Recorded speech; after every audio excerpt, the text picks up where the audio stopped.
ഇവിടെ സുന്നികൾ ആചരിച്ചു വരുന്ന കാര്യങ്ങളിൽ ശിർക്കുണ്ട് എന്ന് ഏതെങ്കിലും ഒരു സലഫി സഹോദരനോ ഏതെങ്കിലും ഒരു ജമാഅത്തി സഹോദരനോ ഏതെങ്കിലും ഒരു നവീൻ ആശയക്കാരനോ പറയുന്നുവെങ്കിൽ എനിക്ക് അവരോട് വിനയാന്യതമായി ഇത്രയേ പറയാനുള്ളൂ: നിങ്ങൾക്ക് ദൈവാസ്തിക്യം മനസ്സിലായിട്ടില്ല. ഞാനത് വെറുതെ പറയുകയല്ല. സുന്നികൾ ആചരിച്ചു വരുന്ന ഏതെങ്കിലും ഒരു കാര്യത്തിൽ ബഹുദൈവത്വത്തിന്റെ അംശമുണ്ടെന്ന് ആക്ഷേപിക്കുന്ന, ഏതെങ്കിലും ഗുണകാംക്ഷാപൂർവം ആക്ഷേപിക്കുന്ന, അല്ലെങ്കിൽ പരിഹസിക്കാൻ വേണ്ടി ആക്ഷേപിക്കുന്ന, ഏത് തരത്തിലെങ്കിലും അതിനെതിരെ സുന്നികൾക്കെതിരെ ശിർക്ക് ആരോപിക്കുന്ന ഒരു ഈ പറയപ്പെട്ട ആളുകളോ അല്ലാത്തവരോ ആയ ആരെങ്കിലും ഉണ്ടെങ്കിൽ, ഇസ്ലാമിൻ്റെ അകത്തുള്ളവരുണ്ടെങ്കിൽ, വിനീതമായി പറയട്ടെ, നിങ്ങൾക്ക് ദൈവാസ്തിക്യം എന്താണെന്ന് മനസ്സിലായിട്ടില്ല. ഞാൻ വിശദീകരിക്കുന്നേ ഇല്ല. ഒറ്റ കാര്യം: ദൈവാസ്തിക്യം സ്ഥാപിതമാകുമ്പോൾ ഒരു ദൈവം ഉണ്ടെന്നേ സ്ഥാപിതമാകൂ, മോണോത്തിസമേ സ്ഥാപിതമാകൂ.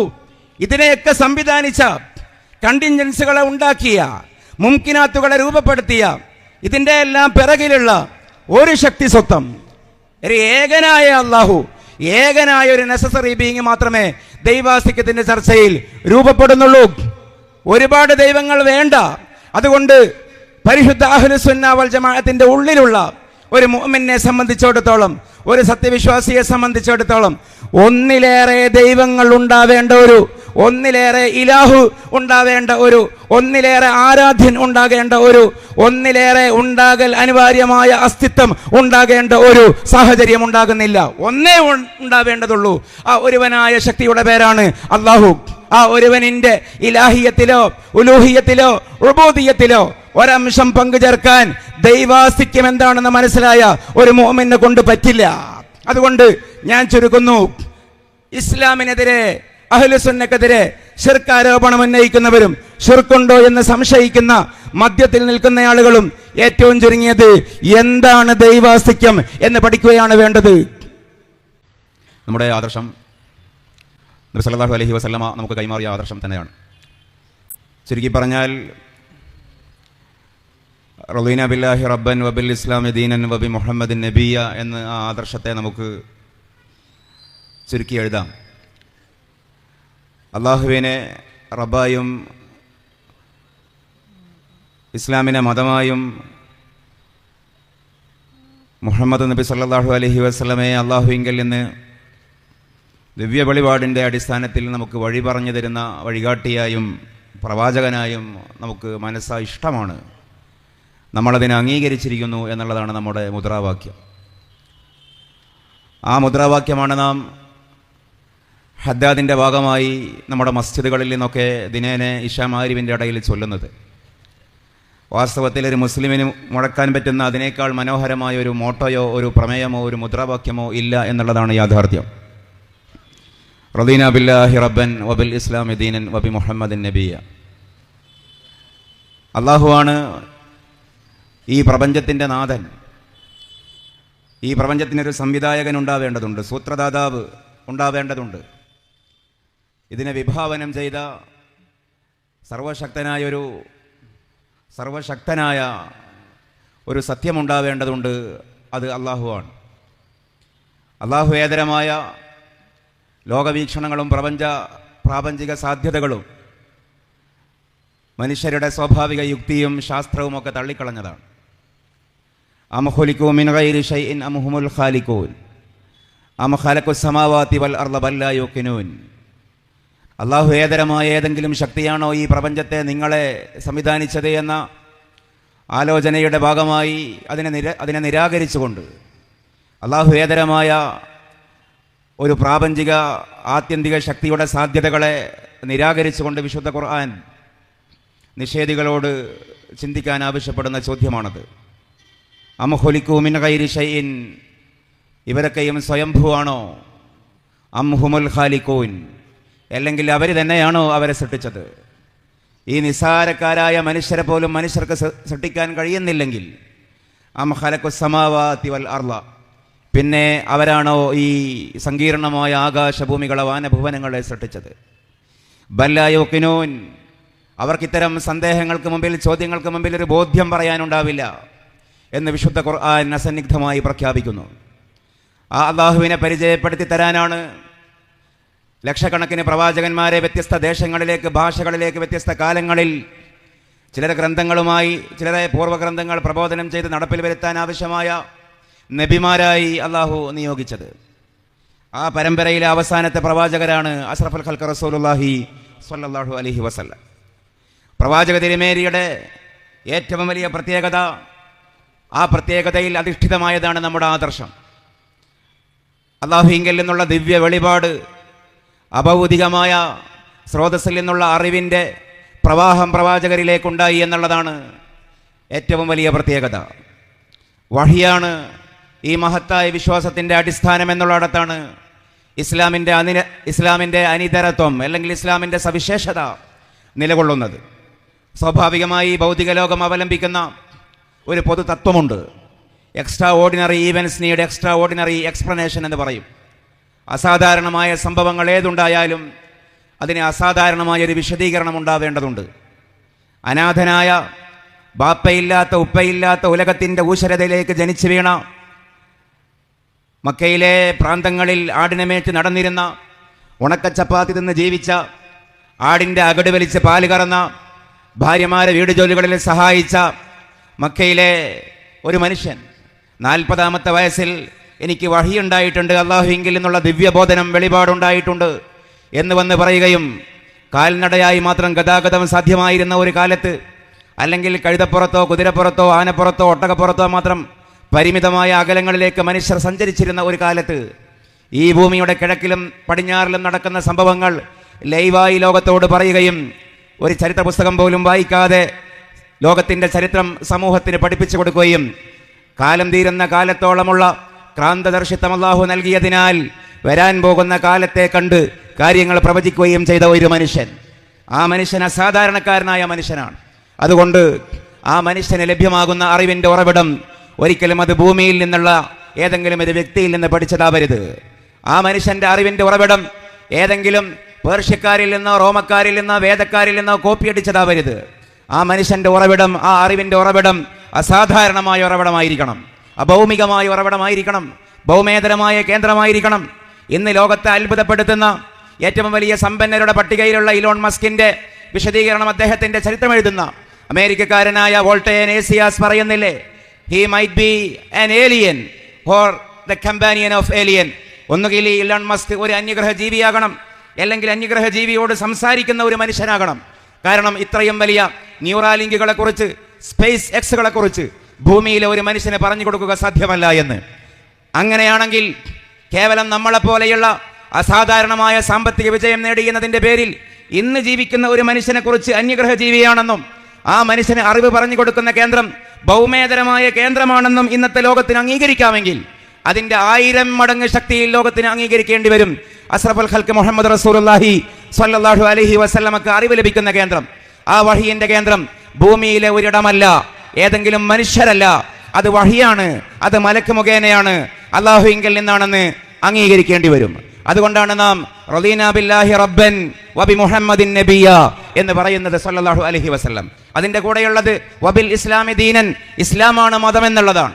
ഈ പ്രവാചകരിൽ നിന്ന് എങ്ങനെയാണ് നമുക്ക് മതം കിട്ടിയത്, എങ്ങനെയാണ് ദീന് കിട്ടിയത്? നമ്മളാരും 1400 കൊല്ലം മുമ്പ് ജീവിച്ച് വഫാത്തായി പോയ, കണ്ണുകൊണ്ട് രൂപം കാണാത്ത, കാതുകൊണ്ട് ശബ്ദം കേൾക്കാത്ത, ഒരു കാരിക്കേച്ചറോ കാർട്ടൂണോ പോലും ലഭ്യമല്ലാത്ത ഒരു പ്രവാചകൻ അള്ളാഹുവിങ്കിൽ നിന്ന് വഹിയ സ്വീകരിച്ചിരുന്നു എന്നതിൻ്റെ തെളിവെന്താണ് എന്ന് ചോദിച്ചാൽ, സനദ് മുഖേന തലമുറ കൈമാറി നമ്മുടെ കയ്യിൽ ലഭിച്ച, അറിവിൻ്റെ പരിധിയിൽ ലഭിച്ച ആ ആധികാരികമായ സ്രോതസ്സാണ്. ആ സ്രോതസ്സാണ് പരിശുദ്ധ ഇസ്ലാമിൻ്റെ ഏറ്റവും വലിയ പ്രമാണം. അതാണ് നമ്മുടെ ദീൻ, അതാണ് ഇസ്ലാം.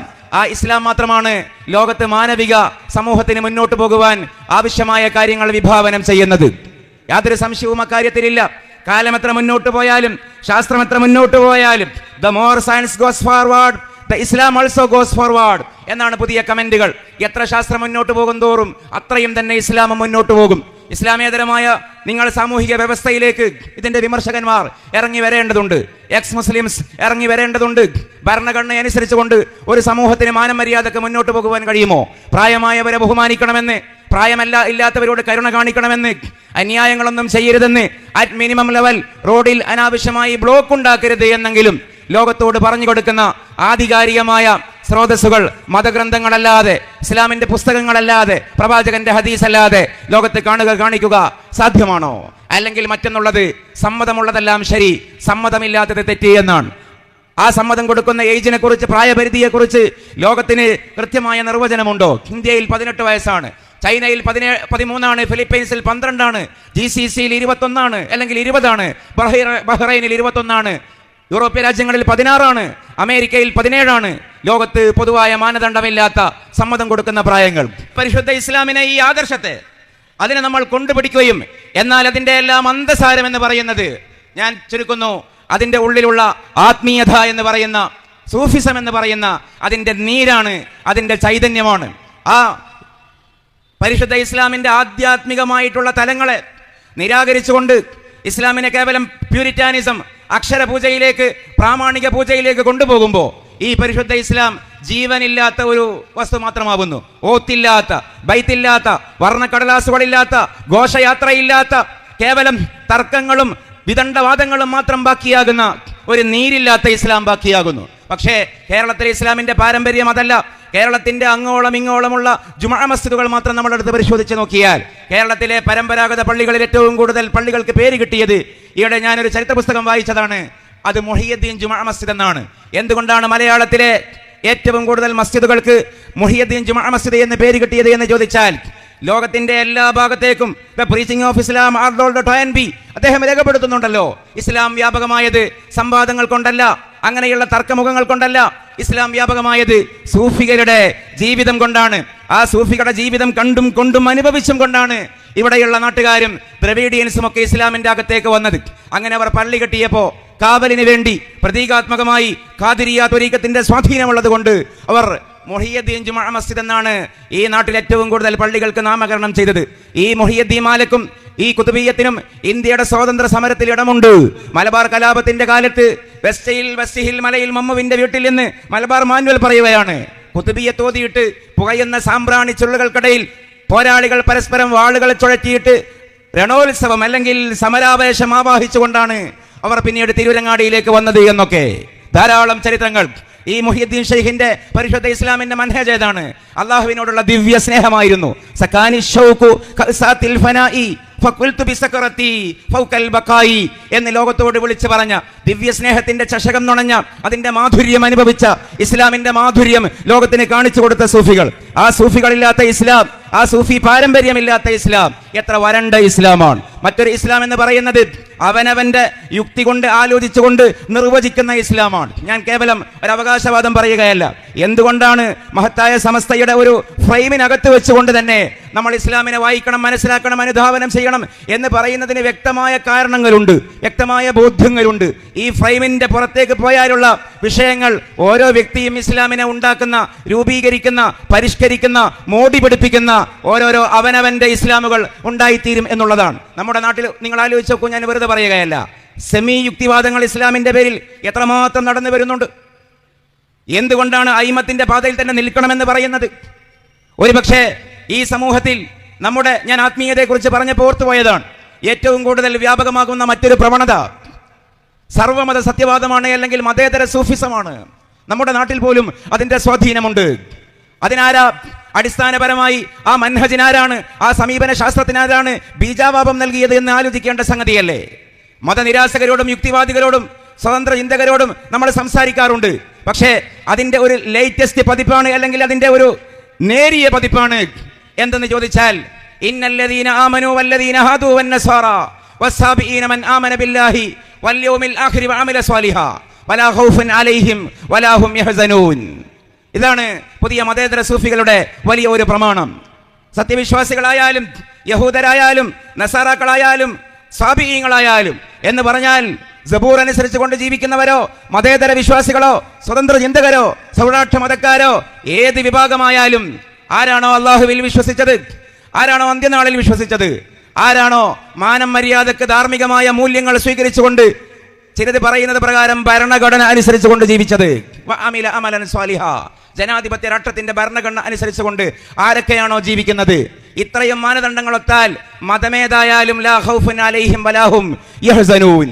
പരലോകം അവർക്ക് പറഞ്ഞതാണ്, സ്വർഗം അവർക്ക് പറഞ്ഞതാണ്, അവർക്ക് പേടിക്കേണ്ടതില്ല എന്ന് പറയുന്ന ഇസ്ലാം നമ്മുടെ നാട്ടിലുണ്ട്. എവിടെ നിന്ന് കിട്ടിയതാണ് ഈ ഇസ്ലാം എന്ന് ചോദിച്ചാൽ സ്വന്തമായി വ്യാഖ്യാനിക്കുകയാണ്. അവനവന്റെ അളവിൽ അവരവരുടെ സൗഹൃദ വലയത്തെ സംതൃപ്തിപ്പെടുത്താനായി, പൊതുബോധത്തെ സംതൃപ്തിപ്പെടുത്താനായി ഇസ്ലാമിനെ, ഈ പാരമ്പര്യം യൂറോപ്യന്മാരെ സംതൃപ്തിപ്പെടുത്താൻ വേണ്ടി വഹീന ദുർവ്യാഖ്യാനിച്ച മുഹമ്മദ് അബ്ദയുടെ അല്ലെങ്കിൽ മുഹമ്മദ് അബ്ദുവിന്റെ പാരമ്പര്യമാണ്. അദ്ദേഹം അർറഫൽ വഹിയ ബിഅന്നഹു വിജ്ദാനുൻ യജിദുഹു ശഖ്സു മിൻ ദാഖിലിഹി കൽ അത്ശി വൽ ജുഅ്. അദ്ദേഹത്തിന്റെ കിതാബിലുണ്ടല്ലോ, വഹി എന്ന് പറഞ്ഞാൽ പോലും അത് അതിരുകൾ അറിയാത്ത ആകാശത്തിന്റെ അപ്പുറത്ത് നിന്നും മാലാഖ കൊണ്ടു കൊടുക്കുന്ന ദിവ്യ വെളിപാടല്ല. കാരണം അത് യൂറോപ്യൻ ഭൗതികവാദികളുടെ ഇടയിൽ സ്വീകാര്യമായ ഒരു വിശദീകരണമല്ല. അതുകൊണ്ട് നമുക്ക് ഇങ്ങനെ നിർവചിക്കാം, വഹി എന്ന് പറഞ്ഞാൽ അന്നഹു വിജ്ദാനുൻ യജിദുഹു ശഖ്സു മിൻ ദാഖിലിഹി, ഒരു മനുഷ്യൻ അദ്ദേഹത്തിന്റെ അവബോധത്തിൽ നിന്ന്, ഉൾബോധത്തിൽ നിന്ന്, മനസാന്തരത്തിൽ നിന്ന് സ്വയം മനസ്സിലാക്കുന്ന അനുഭവ ബോധ്യങ്ങളാണ് ദിവ്യബോധനം എന്ന് പറഞ്ഞാൽ. ദാഹം പോലെ, വിശപ്പ് പോലെ എന്ന് പറഞ്ഞ് ദിവ്യബോധനത്തെ പോലും സ്വന്തം താല്പര്യത്തിന് ദുർവ്യാഖ്യാനിക്കുന്ന രീതികൾ ഇവിടെ ഉണ്ടായിട്ടുണ്ട്. ആ ദുർവ്യാഖ്യാനത്തിന്റെ പ്രേരണ എന്തായിരുന്നു എന്ന് ചോദിച്ചാൽ പൊതുസമൂഹത്തെ സംതൃപ്തിപ്പെടുത്തുക എന്നുള്ളതാണ്. നമുക്ക് വൈരനിര്യാതന ബുദ്ധിയല്ല ഉള്ളത്. ഈ സമസ്ത വിഭാവനം ചെയ്യുന്ന ഈ ഇസ്ലാമിനെ സംഘടനാ മതം എന്നൊക്കെ ആക്ഷേപിക്കുന്ന ആളുകളുണ്ട്. പക്ഷേ ഇതൊരു സംഘടനാ മതമല്ല. അതേസമയം യഥാർത്ഥത്തിലുള്ള ഇസ്ലാമിന്റെ ആശയം ഒരു സംഘടിത രൂപത്തിൽ സമൂഹത്തിനോട് പറഞ്ഞു കൊടുക്കുന്നു എന്നുള്ളതാണ് വാസ്തവം. അല്ലെങ്കിൽ അപകടമാണ്. എത്രത്തോളമാണ് അതിന്റെ അപകടം എന്ന് ചോദിച്ചാൽ ഒരു കാര്യം കൂടി സൂചിപ്പിച്ചുകൊണ്ട് ഞാൻ അവസാനിപ്പിക്കാം. വന്ന് അവസാനം എവിടെ എത്തി എന്ന് ചോദിച്ചാൽ വിശുദ്ധ ഖുർആനിൽ ശാസനകളില്ല, പ്രവാചകന്റെ അധ്യാപനങ്ങളിൽ ശാസനകളില്ല. പ്രവാചകന്റെ അധ്യാപനങ്ങളിൽ അല്ലെങ്കിൽ വിശുദ്ധ ഖുർആനിൽ മനുഷ്യരെ ഏകോപിപ്പിക്കുകയും മനുഷ്യരെ സാന്ത്വനിപ്പിക്കുകയും സന്തോഷിപ്പിക്കുകയും ചെയ്യുന്ന കാര്യങ്ങൾ മാത്രമേ ഉള്ളൂ എന്ന് പറയുകയും അതിനനുസരിച്ചുകൊണ്ട് ഖുർആന്റെ അല്ലെങ്കിൽ ഹദീസിന്റെ പരാമർശങ്ങളെ ദുർവ്യാഖ്യാനിക്കുകയും ചെയ്യുന്ന അവസ്ഥകൾ ഇവിടെ സജീവമായി വരുന്നു. നല്ല സ്വീകാര്യത അതിന് ചില ആളുകൾക്കിടയിൽ കിട്ടുകയും ചെയ്യുന്നു. ഇത് പറയുമ്പോൾ നമ്മൾ ഒറ്റപ്പെടുമെന്നുള്ള കാര്യം ഉറപ്പാണ്, പരിഹസിക്കപ്പെടുമെന്നുള്ള കാര്യം ഉറപ്പാണ്, പല സഹോദരങ്ങളും സുഹൃത്തുക്കളും മുഖം ചൊളിക്കും എന്നുള്ള കാര്യം ഉറപ്പാണ്. ഒരുപക്ഷെ ഈ വോയിസോ പ്രസംഗമായി കേട്ടാൽ ഉടനെ വാട്സാപ്പിൽ മെസ്സേജ് വരും എന്നുള്ളതും ഉറപ്പാണ്. പക്ഷേ അള്ളാഹു ആരെയും ചതിക്കില്ല, പ്രവാചകരും ആരെയും ചതിക്കില്ല.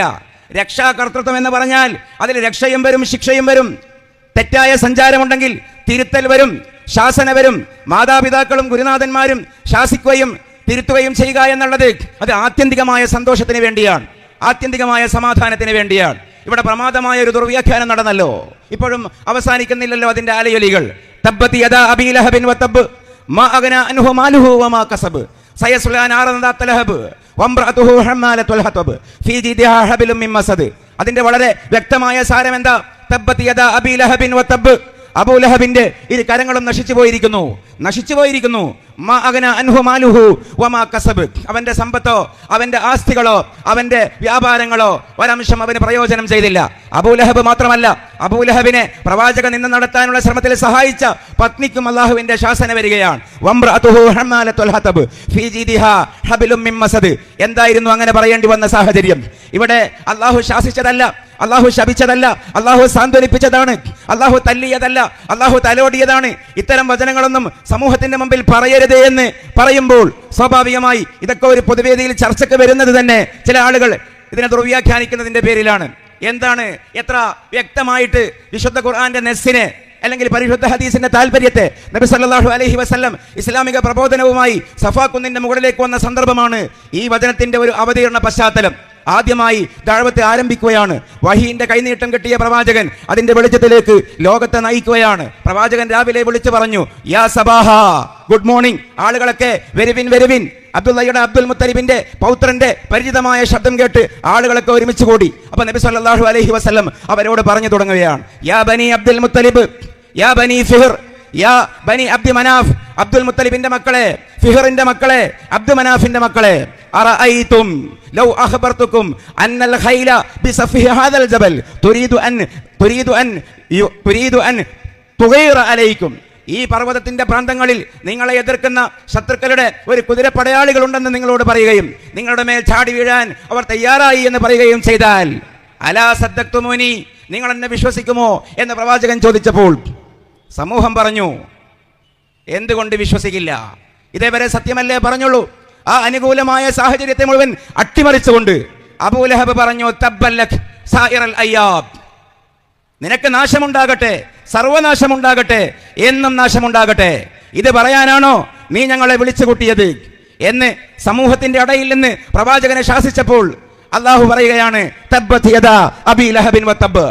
പ്രവാചകൻ നിന്ന് നടത്താൻ ശ്രമിച്ച, ഇന്നും ശ്രമിച്ചുകൊണ്ടിരിക്കുന്ന ആളുകൾക്കുള്ള എക്കാലത്തേക്കുമുള്ള താക്കീതാണ്. അള്ളാഹുവിന്റെ നാശം ഉണ്ടാകട്ടെ എന്നുള്ള ശാസന. കേവലം ഒരു വിഷയം മാത്രം ഉദാഹരിച്ചതാണ്. ഇങ്ങനെ ഏത് ഭാഗത്തേക്ക് നമ്മൾ നോക്കുകയാണെങ്കിലും പുതിയ കാലത്ത് ഇസ്ലാമിന്റെ പേരിലായാലും എക്സ് ഇസ്ലാമിന്റെ പേരിലായാലും മുന്നോട്ട് വെക്കുന്ന അബദ്ധജടിലമായ വാദങ്ങൾക്കുള്ള കൃത്യമായ ഒരു പരിഹാരം, അല്ലെങ്കിൽ കൃത്യമായ ഒരു മറുപടി, അല്ലെങ്കിൽ കൃത്യമായ ഒരു സമാധാന വശം എന്ന് പറയുന്നത് നാം വിഭാവനം ചെയ്യുന്ന അഹ്ലുസുന്ന വൽ ജമാഅയുടെ കൃത്യമായ ആശയങ്ങളാണ്. ഇവിടെ നോക്കൂ, ഇവിടെ എക്സ് മുസ്ലിങ്ങൾ ആരെയാണ് കൂടുതൽ ആക്ഷേപിക്കുന്നത്? അവരെ അങ്ങനെ പാകപ്പെടുത്തിയ തത്വശാസ്ത്രം എന്താണ്? പരിശുദ്ധ ഇസ്ലാമിന്റെ സൂഫി മനഹജുമായി ബന്ധപ്പെട്ട ആളുകൾ ഇസ്ലാമിൽ നിന്ന് അകന്നു പോകുന്ന സാഹചര്യം ഉണ്ടാകുന്നില്ല. കൃത്യമായ സൂഫി ലൈനാണെങ്കിൽ, കൃത്യമായ സനദുള്ള ഇജാസത്തുള്ള ത്വരീഖത്തിന്റെ വശമാണെങ്കിൽ തെറ്റിപ്പോകുന്നില്ല. അതേസമയമോ ഇതിന് പാരലായി കൊണ്ടുവരുന്ന സെമി സൂഫിസങ്ങൾ, മിസ്റ്റിക് സൂഫിസങ്ങൾ, മതേതര സൂഫിസങ്ങൾ ഇസ്ലാമിന്റെ അകത്തേക്ക് ആളുകളെ കൊണ്ടുവരാൻ എന്നുള്ള പേരിൽ നടത്തുകയും അവസാനം സെക്കുലർ ഇസ്ലാമിനെ ഉണ്ടാക്കുകയും ചെയ്യുന്ന ബീഭത്സമായ സാഹചര്യങ്ങൾ ഉണ്ടാവുകയല്ലേ? കേരളത്തിൽ കഴിഞ്ഞ 20 വർഷത്തിന്റെ ഇപ്പുറം പുറത്തിറങ്ങിയ സൂഫി പുസ്തകങ്ങൾ പരിശോധിച്ച് നോക്ക്. ഞാൻ വെറുതെ ഒരു ഇല്ലാത്ത പ്രശ്നം, ഒരു ഓലപ്പാമ്പ് കാട്ടി ഒരു സമൂഹത്തിൽ ഇല്ലാത്ത ഒരു വിഷയം ഉന്നയിക്കുകയല്ല. കേരളത്തിൽ കഴിഞ്ഞ 20 കൊല്ലത്തിനിപ്പുറം പ്രസിദ്ധീകരിക്കപ്പെട്ട സൂഫി സാഹിത്യങ്ങൾ, ആ സൂഫി സാഹിത്യങ്ങളുടെ അന്തസാരം എന്താ? മതേതര സ്വഭാവത്തിലുള്ള സൂഫി സാഹിത്യങ്ങളാണ്. നമ്മൾ മതേതരത്വത്തെ എതിർക്കുകയും ഒരു ഇസ്ലാമിക സംവിധാനത്തിന് വേണ്ടി മുറവിള കൂട്ടുകയും ചെയ്യുന്നു എന്നല്ല ഈ പറയുന്നതിനർത്ഥം. പക്ഷേ ഇസ്ലാമിന് അതിൻ്റെ ഒരു തനിമയുണ്ട്. ഇസ്ലാമേതര സാമൂഹിക വ്യവസ്ഥക്ക് അതിനുമുണ്ട് അതിൻ്റെ ഒരു തനിമ. അതിനെയും ഇതിനെയും കൂടി കൂട്ടിക്കുഴക്കേണ്ട കാര്യമില്ല. കൂട്ടിക്കുഴക്കുന്ന ഒരു രീതി എപ്പോൾ മുതലാണ് ഉണ്ടായത് എന്ന് ചോദിച്ചാൽ, ഞാൻ നേരത്തെ പറഞ്ഞതുപോലെ അവരവർക്ക് തോന്നുന്നത് പോലെ ഇസ്ലാമിനെ വ്യാഖ്യാനിക്കുന്ന ഒരു ചുറ്റുപാട് നമ്മുടെ നാട്ടിൽ വന്നപ്പോഴാണ്. അതുണ്ടാവരുത് എന്നുള്ളതാണ് എക്കാലത്തും നമ്മുടെ ഉലമ പറയുന്നത്. ആ ഉലമായിൽ നമുക്ക് വിശ്വാസം ഉണ്ടാകണം. ആ ഉലമ ആണ് നമുക്ക് വഴി പറഞ്ഞു തരേണ്ടത്. ഈ തിരൂരിൽ നിന്ന് ഈ മലയാളക്കര കേട്ട ഏറ്റവും മഹത്തായ മലയാളത്തിന്റെ വാക്കുകൾ പൂന്താനം നമ്പൂതിരിയുടെ വാക്കല്ലേ? ഞാൻ ഇവിടെ നിൽക്കുമ്പോൾ ഓർത്തതാണ് ഈ തിരൂരിന്റെ ഒരു പാരമ്പര്യം. അദ്ദേഹത്തിന്റെ പൂന്താനം നമ്പൂതിരിയുടെ മംഗളാചരണം നമുക്ക് ആദ്യം ബഹുമാനം ഉണ്ടാവേണ്ടത്, നമ്മൾ പറഞ്ഞു തുടങ്ങിയത് റദീനാ ബില്ലാഹി റബ്ബാ വബിൽ ഇസ്ലാമി ദീനാ വബി മുഹമ്മദിൻ നബിയ്യാ. ആ പാരമ്പര്യം, ഗുരുനാഥന്മാരെ ബഹുമാനിക്കുന്ന, ഗുരുനാഥൻ തുണ ചെയ്ത സന്തതം, തിരുനാമങ്ങൾ നാവിൻ മലപ്പഴും പിരിയാതെയുണ്ടാവണം നമ്മൾ നരജന്മം സഫലമാക്കിയിടുവാൻ. ഇത് മലയാളം കേട്ടത് തിരൂർക്കാരന്റെ നാവിൽ നിന്നാണ്. അതിന്റെ അർത്ഥം എന്താ? ഗുരുനാഥൻ തുണ ചെയ്ത സന്തതം, ഗുരുനാഥന്മാരെ മാനം കെടുത്തലും ആക്ഷേപിക്കലും തിരുത്താൻ ശ്രമിക്കലും അത് മലയാളത്തിന്റെ പൊതു ആധ്യാത്മികത സമ്മതിക്കുന്നതല്ല എന്ന് തിരൂരിൽ വെച്ചുകൊണ്ട് നമുക്ക് അഭിമാനത്തോടെ പറയാൻ കഴിയും. കാരണം തിരൂരിൽ മുഴങ്ങിയ ഗാനമാണത്. ഗുരുനാഥൻ തുണ ചെയ്ത സന്തതം, തിരുനാമങ്ങൾ നാവിൻ മലപ്പഴും, ഗുരുനാഥന്മാരുടെ പേരുകൾ നാവിൻ മലപ്പഴും വിടാതെയുണ്ടാവണം, പറഞ്ഞുകൊണ്ടേയിരിക്കണം നമ്മൾ നരജന്മം സഫലമാക്കിയിടുവാൻ. അതിനു മുമ്പ് അദ്ദേഹം ഓർത്തതെന്താ? കൃഷ്ണ കൃഷ്ണ മുകുന്ദ ജനാർദ്ദന കൃഷ്ണ ഗോവിന്ദ നാരായണ ഹരേ അച്യുതാനന്ദ ഗോവിന്ദ മാധവ സച്ചിദാനന്ദ നാരായണ ഹരേ. ദൈവത്തിനുള്ളത് ദൈവത്തിന് കൊടുത്തിട്ട് സ്തുതി അർപ്പിച്ചതിന് ശേഷം പൂന്താനം പറയുകയാണ്, ഗുരുനാഥൻ തുണ ചെയ്ത സന്തതം തിരുനാമങ്ങൾ നാവിൻ മലപ്പഴും വിടാതെയുണ്ടാവണം നമ്മൾ നരജന്മം സഫലമാക്കിയിടുവാൻ. ഗുരുനാഥന്മാരെ അല്ലെങ്കിൽ ഈ പാരമ്പര്യത്തെ, ഈ സനദിനെ, ഈ ഇജാസത്തിനെ, ഈ വഴിയെ നിരാകരിച്ചുകൊണ്ട് പഴമക്കാരെ ആക്ഷേപിക്കുക എന്ന് പറയുന്ന മോഡേണിറ്റി, ആ മോഡേണിറ്റി ഇസ്ലാമിന്റെ പേരിൽ വരുമ്പോഴും ആക്ഷേപാർഹമാണ്. ഇസ്ലാമിന്റെ പുറത്തു നിന്ന് ലിബറലിസത്തിന്റെ പേരിൽ വരുമ്പോഴും ആക്ഷേപാർഹമാണ്. ഇസ്ലാമിന്റെ കാഴ്ചപ്പാട് എത്രത്തോളം പഴകുന്തോറും, പാരമ്പര്യം എത്രത്തോളം പഴകുന്തോറും അതിന്റെ വീര്യം, അതിന്റെ മാധുര്യം, അതിന്റെ സത്യത വർദ്ധിക്കുന്നു എന്നുള്ളതാണ്. അതാണ് ഖൈറുൽ ഖുറൂനി ഖർനി സുമ്മല്ലദീന യലൂനഹും. ആദ്യത്തെ 3 നൂറ്റാണ്ട് ഇവിടെ കേരളത്തിൽ മഹത്തായ സമസ്ത കേരള ജമിയത്തുൽ ഉലമ മുന്നോട്ട് വെക്കുന്ന എല്ലാ ആദർശവും ഹിജറ 300 മുമ്പ് ആദ്യ നൂറ്റാണ്ടുകളിൽ സ്ഥാപിതമായത് മാത്രമാണ്. അനുഷ്ഠാനങ്ങളാണെങ്കിലും ആചരണങ്ങളാണെങ്കിലും വിശ്വാസങ്ങളാണെങ്കിലും പരിശുദ്ധ പ്രവാചകൻ പറഞ്ഞ ആദ്യ 3 നൂറ്റാണ്ടുകളിൽ കൃത്യമായ ഫ്രെയിം ഇതിന് മുഴുവനും ഉണ്ടായിട്ടുണ്ട്. പക്ഷേ അതിന്റെ നേർ വിപരീതമാണ് മോഡേണിറ്റി. ഇസ്ലാമിക് മോഡേണൈസേഷൻ വഴി വന്നതും ആധുനികതയുടെ പേരിൽ ലിബറലിസം മുന്നോട്ട് വെക്കുന്നതും, അത് മുന്നോട്ട് വെക്കുന്നത് പഴയ കാലമല്ല നല്ല കാലം. കാലം എത്ര മുന്നോട്ട് പോകും തോറും, കാലം എത്ര ഇങ്ങോട്ടേക്ക് നമ്മളിലേക്ക് വരും തോറുമാണ് നല്ല നല്ല കാലങ്ങൾ വരുന്നത്. അതിവിടെ ആരുടെ വാദമാണ്? നാസ്തികരുടെ വാദമല്ലേ, നവനാസ്തികളുടെ വാദമല്ലേ, ഭൗതികവാദികളുടെ വാദമല്ലേ? പഴയകാലം മോശകാലം, പുതിയ കാലമാണ് നല്ല കാലം. നമ്മൾ പറയുന്നു ലാ യഅതി സമാനുൻ ഇല്ലാ ബഅദഹു അശറു മിൻഹു. ലോകത്തെ ഏറ്റവും നല്ല കാലം മുഹമ്മദ് റസൂൽ കരീം സല്ലല്ലാഹു അലൈഹി വസല്ലമയുടെ കാലമാണ്. ഏറ്റവും നല്ല ടെക്നോളജി മുഹമ്മദ് റസൂൽ കരീം സല്ലല്ലാഹു അലൈഹി വസല്ലമയുടെ ടെക്നോളജിയാണ്. ആ ടെക്നോളജി ഏതാ? ആ ടെക്നോളജി ഞാൻ ചുരുക്കുന്നു, വഹീ കൊണ്ട്, ദിവ്യബോധനം കൊണ്ട്, അഭൗമികമായ അലൗകികമായ അള്ളാഹു നൽകിയ ശക്തി കൊണ്ട് ലോകത്തെ കാണുക എന്ന് പറയുന്ന മുഅ്ജിസത്താണ്. തൊട്ട് ശേഷമുള്ള തലമുറ, ഒപ്പം ജീവിച്ച സ്വഹാബികൾ, അവർ ലോകത്ത് സമൂഹത്തെ വായിച്ച ടെക്നോളജി ഈ ഇൻഫർമേഷൻ ടെക്നോളജിയുടെ അന്നത്തെ പതിപ്പായിരുന്നു. അള്ളാഹു കാര്യകാരണ ബന്ധങ്ങൾക്ക് അതീതമായി ഖലീഫ ഉമർ ഇബ്നുൽ ഖത്താബ് റളിയല്ലാഹു അൻഹുവിനെ തുറന്നു കൊടുത്ത ടെക്നോളജി. യാ സാരിയ അൽ ജബൽ അൽ ജബൽ എന്ന് മദീനയിലെ മിമ്പറിൽ നിന്ന് ഇറാനിലെ നഹാവന്തിലുള്ള സൈനിക മേധാവിക്ക് നിർദ്ദേശം കൊടുക്കുവാൻ ഖലീഫക്ക് സാധിച്ച കറാമത്ത് എന്ന് പറയുന്ന ടെക്നോളജിയാണ് ഏറ്റവും നല്ല ടെക്നോളജി എന്ന് വിശ്വസിക്കുന്നവന്റെ പേരാണ് മുസ്ലിം. ശേഷകാലക്കാരായ അവരുടെ പിൻതലമുറക്കാരായ താബീങ്ങൾ, ഔലിയാക്കൾ, മഹാരഥന്മാർ, ഇങ്ങനെ അസാധാരണമായ സംഭവങ്ങൾ എന്തൊക്കെയുണ്ടോ അത് അള്ളാഹു പ്രത്യേകം അവൻ കനിഞ്ഞേകി നൽകിയ ആളുകൾക്ക് കൊടുക്കുമെന്നും അങ്ങനെ സിദ്ധിച്ച ആ കഴിവടിസ്ഥാനത്തിൽ ലോകത്തെ അത്ഭുതപ്പെടുത്തിക്കൊണ്ട് കാണുകയും കേൾക്കുകയും പറയുകയും പ്രവചിക്കുകയും ചെയ്തു കൊടുത്ത ആളുകളുടെ അവർ അനുഭവിച്ച കൈകാര്യം ചെയ്ത സാങ്കേതിക വിദ്യയാണ് ഏറ്റവും നല്ല സാങ്കേതിക വിദ്യ. കാരണം അതിന് നെഗറ്റീവ് വശങ്ങൾ ഉണ്ടായിരുന്നില്ല. ഇന്ന് ഇന്റർനെറ്റ് ആയാലും നേരത്തെ ഞാൻ സൂചിപ്പിച്ച സ്പേസ് എക്സ് ആയാലും ഇനിയിപ്പോ ന്യൂറാലിങ്ക് വരുന്നവത്രേ എന്ന് പറഞ്ഞാൽ മനുഷ്യന്റെ ബോഡി കൃത്രിമ ബുദ്ധിയുടെ ആർട്ടിഫിഷ്യൽ ഇന്റലിജൻസിന്റെ ബുദ്ധി. അതാണ് ഞാൻ തുടങ്ങിയത് അവിടെ വെച്ചാണ്. ടെസ്ലയുടെ മുതലാളി ലോകത്തോട് പറയുന്നത് സൈബോർഗുകൾ, സൂപ്പർ ഹ്യൂമൻ, അവർക്ക് വേണ്ടി ദ്വീപുകൾ, അവർക്ക് വേണ്ടി വലിയ വലിയ സാമ്രാജ്യങ്ങൾ അദ്ദേഹം കെട്ടുമത്രേ 2050 ശാസ്ത്രീയമായ പുരോഗതിയാണ്. പക്ഷേ ഇന്നത്തെ ഏത് ടെക്നോളജി നമ്മളെടുത്ത് പരിശോധിച്ച് നോക്കിയാലും അതിനൊരു പ്രോ വശമുണ്ട്, ഒരു കോൺ വശമുണ്ട്, മെറിറ്റ്സുകളുണ്ട്, ഡീമെറിറ്റ്സ് ഉണ്ട്. തൂക്കി നോക്കിയാൽ ഡീമെറിറ്റ്സ് ആണ് കൂടുതൽ. കയ്യിലുള്ള മൊബൈൽ ഫോൺ മുതൽ ഇന്റർനെറ്റ് അടക്കം എന്തൊക്കെ ടെക്നോളജികളുണ്ടോ അതിന്റെ ഉപകാരങ്ങളെക്കാൾ കൂടുതൽ ഭാവി തലമുറക്ക് പോലും ദീർഘകാലാടിസ്ഥാനത്തിൽ ദോഷം ചെയ്യുന്ന വലിയ വലിയ ദൂഷ്യഫലങ്ങൾ. അതുകൊണ്ടാണ് നമ്മൾ പറയുന്നത് ഈ മനുഷ്യനിർമ്മിതമായ സാങ്കേതിക പുരോഗതിയേക്കാൾ വലിയ പുരോഗതിയായിരുന്നു നേരിട്ട് അള്ളാഹു കാര്യകാരണ ബന്ധങ്ങൾക്ക് അതീതമായിട്ട് മഹാരഥന്മാർക്ക് നൽകിയ കറാമത്തും മുഅ്ജിസത്തും. ഇതിനത് ആധുനിക വായനയുണ്ട്. ഞാൻ ആ വശത്തിലേക്ക് കൂടുതൽ ആഴത്തിലിറങ്ങാൻ ഈ അവസരം ഉപയോഗപ്പെടുത്തുന്നില്ല. ചുരുക്കി പറഞ്ഞാൽ എല്ലാ കഴിവും അള്ളാഹുവിനുണ്ട് എന്ന് മാത്രമല്ല പരിശുദ്ധ ഇസ്ലാമിന്റെ വാദം. എല്ലാ കഴിവും അള്ളാഹുവിനുണ്ട് എന്ന് പറയുന്നത് പോലെ ആ കഴിവിൽ നിന്ന് അവൻ ഇഷ്ടപ്പെടുന്നവർക്ക് ഇഷ്ടപ്പെടുന്ന അളവിൽ ഇഷ്ടപ്പെടുമ്പോൾ ആർക്കിഷ്ടപ്പെട്ടില്ലെങ്കിലും കൊടുക്കാനുമുള്ള കഴിവ് അള്ളാഹുവിനുണ്ട് എന്ന് കൂട്ടിച്ചേർക്കുമ്പോൾ മാത്രമാണ് അന്നൽ ഖുവത ലില്ലാഹി ജമീഅ എന്ന് പറയുന്ന ആശയം സമ്പൂർണ്ണമാവുന്നുള്ളൂ. അള്ളാഹു ആർക്കൊക്കെ എത്ര കഴിവ് കൊടുത്തു എത്ര കൊടുത്തില്ല എന്ന് അള്ളാഹു അല്ലാത്ത ഒരാൾക്കും പറയുക സാധ്യമല്ല. ഇതാണ് നമ്മുടെ വിശ്വാസം. അതുകൊണ്ട് ദൈവാസ്തികത്തെ സ്ഥാപിക്കുമ്പോൾ ഈ ദൈവാസ്തിക്യമാണ് സ്ഥാപിതമാകുന്നത്. എല്ലാ കഴിവും ഉള്ള അള്ളാഹു ആഗ്രഹിക്കുന്നവർക്ക് അവൻ ആഗ്രഹിക്കുന്ന പരിധിയിൽ കഴിവ് കൊടുക്കുന്ന അള്ളാഹു, അങ്ങനെ ഒരു അള്ളാഹു ഈ പ്രപഞ്ചത്തിന്റെ പിറകിൽ ഉണ്ട് എന്നാണ് നമ്മൾ സ്ഥാപിക്കുന്നത്. ഒന്നേ ഉണ്ടാവേണ്ടതുമുള്ളൂ. ഇവിടെ സുന്നികൾ ആചരിച്ചു വരുന്ന കാര്യങ്ങളിൽ ശിർക്കുണ്ട് എന്ന് ഏതെങ്കിലും ഒരു സലഫി സഹോദരനോ ഏതെങ്കിലും ഒരു ജമാഅത്തി സഹോദരനോ ഏതെങ്കിലും ഒരു നവീൻ ആശയക്കാരനോ പറയുന്നുവെങ്കിൽ എനിക്ക് അവരോട് വിനയാന്വിതമായി ഇത്രയേ പറയാനുള്ളൂ: നിങ്ങൾക്ക് ദൈവാസ്തിക്യം മനസ്സിലായിട്ടില്ല. ഞാനത് വെറുതെ പറയുകയല്ല. സുന്നികൾ ആചരിച്ചു വരുന്ന ഏതെങ്കിലും ഒരു കാര്യത്തിൽ ബഹുദൈവത്വത്തിന്റെ അംശമുണ്ടെന്ന് ആക്ഷേപിക്കുന്ന, ഏതെങ്കിലും ഗുണകാംക്ഷാപൂർവം ആക്ഷേപിക്കുന്ന, അല്ലെങ്കിൽ പരിഹസിക്കാൻ വേണ്ടി ആക്ഷേപിക്കുന്ന, ഏത് തരത്തിലെങ്കിലും അതിനെതിരെ സുന്നികൾക്കെതിരെ ശിർക്ക് ആരോപിക്കുന്ന ഒരു ഈ പറയപ്പെട്ട ആളുകളോ അല്ലാത്തവരോ ആയ ആരെങ്കിലും ഉണ്ടെങ്കിൽ, ഇസ്ലാമിന്റെ അകത്തുള്ളവരുണ്ടെങ്കിൽ വിനീതമായി പറയട്ടെ, നിങ്ങൾക്ക് ദൈവാസ്തിക്യം എന്താണെന്ന് മനസ്സിലായിട്ടില്ല. ഞാൻ വിശദീകരിക്കുന്നേ ഇല്ല. ഒറ്റ കാര്യം, ദൈവാസ്തിക്യം സ്ഥാപിതമാകുമ്പോൾ ഒരു ദൈവം ഉണ്ടെന്നേ സ്ഥാപിതമാകൂ, മോണോത്തിസമേ സ്ഥാപിതമാകൂ. ഇതിനെയൊക്കെ സംവിധാനിച്ച, കണ്ടിൻജൻസുകളെ ഉണ്ടാക്കിയ, മുംകിനാത്തുകളെ രൂപപ്പെടുത്തിയ, ഇതിന്റെ എല്ലാം പിറകിലുള്ള ഒരു ശക്തി സ്വത്വം, ഒരു ഏകനായ അള്ളാഹു, ഏകനായ ഒരു നെസസറി ബീയിങ് മാത്രമേ ദൈവാസ്തിക്യത്തിന്റെ ചർച്ചയിൽ രൂപപ്പെടുന്നുള്ളൂ. ഒരുപാട് ദൈവങ്ങൾ വേണ്ട. അതുകൊണ്ട് പരിശുദ്ധ അഹ്ലുസ് സുന്ന വൽ ജമാഅത്തിന്റെ ഉള്ളിലുള്ള ഒരു മുഅ്മിനെ സംബന്ധിച്ചിടത്തോളം, ഒരു സത്യവിശ്വാസിയെ സംബന്ധിച്ചിടത്തോളം ഒന്നിലേറെ ദൈവങ്ങൾ ഉണ്ടാവേണ്ട ഒന്നിലേറെ ഇലാഹു ഉണ്ടാവേണ്ട ഒന്നിലേറെ ആരാധ്യൻ ഉണ്ടാകേണ്ട ഒന്നിലേറെ ഉണ്ടാകൽ അനിവാര്യമായ അസ്തിത്വം ഉണ്ടാകേണ്ട ഒരു സാഹചര്യം ഉണ്ടാകുന്നില്ല. ഒന്നേ ഉണ്ടാവേണ്ടതുള്ളൂ. ആ ഒരുവനായ ശക്തിയുടെ പേരാണ് അള്ളാഹു.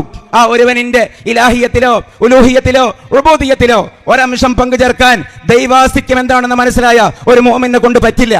അതുകൊണ്ട് ഞാൻ ചുരുക്കുന്നു, ഇസ്ലാമിനെതിരെ അഹ്ലുസുന്നക്കെതിരെ ശിർക്കാരോപണം ഉന്നയിക്കുന്നവരും ശിർക്കുണ്ടോ എന്ന് സംശയിക്കുന്ന മധ്യത്തിൽ നിൽക്കുന്ന ആളുകളും ഏറ്റവും ചുരുങ്ങിയത് എന്താണ് ദൈവാസ്തിക്യം എന്ന് പഠിക്കുകയാണ് വേണ്ടത്. അതാണ് അതിൻ്റെ ഒരു മർമ്മം. അല്ലാഹു സുബ്ഹാനഹു വ തആല സലാം ബാക്കവി ഉസ്താദ് ഇവിടെ ഇരിക്കുന്നുണ്ട്. എനിക്ക് വേറൊരു വഴിക്ക് പോകാനുമുണ്ട്. അദ്ദേഹത്തിൻ്റെ മുമ്പിൽ ഉദ്ഘാടനത്തിൻ്റെ മുമ്പ് പറഞ്ഞതിന് അദ്ദേഹത്തിനോട് അഫ്വൻ ക്ഷമാപണം നടത്തുകയാണ്. നിങ്ങളോടും ക്ഷമാപണം നടത്തിക്കൊണ്ട് ഞാൻ അവസാനിപ്പിക്കുന്നു. വആഖിറു ദഅവാനാ അൽഹംദുലില്ലാഹി റബ്ബിൽ ആലമീൻ. റബ്ബനാ തഖബ്ബൽ മിന്നാ ഇന്നക അന്തസ് സമീഉൽ അലീം വതബ് അലൈനാ ഇന്നക അന്തത് തവ്വാബുർ റഹീം. അസ്സലാമു അലൈക്കും വറഹ്മത്തുള്ളാഹി വബറകാതുഹു.